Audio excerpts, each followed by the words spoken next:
it's not the first time that the North has proposed talks with the US. In fact, it's generally the United States that they do want to sit down at the table with, rather than a larger assortment of the six-party talks, for example, where they then have to deal with other bilateral issues that they don't necessarily want to deal with.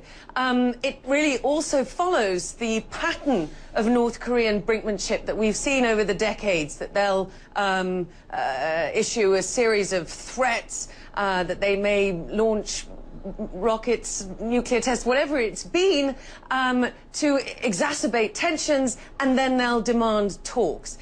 One interesting point to note, which the South Korean Unification Ministry spokesman said in relation to this particular proposal, is that normally when North Korea suggests talks, it comes from the Foreign Ministry. This time round, it's coming from the National Defense Commission, which is the highest governmental agency in North Korea. So make of that what you will. A slight difference there.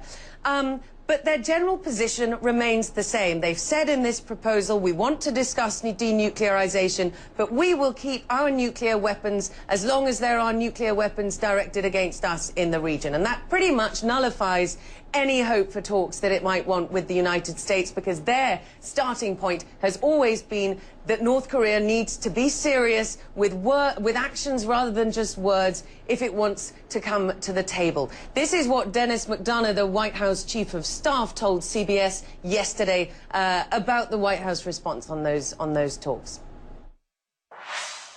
Those talks have to be real. They have to be based on them living up to their obligations, to include on proliferation, on nuclear weapons, on smuggling and other things. And so we'll judge them by their actions, not by the nice words that we heard yesterday. I will say that the bottom line is they're not going to be able to talk their way out of the very significant sanctions they're under now, sanctions that Russia supported and, very importantly, that China supported.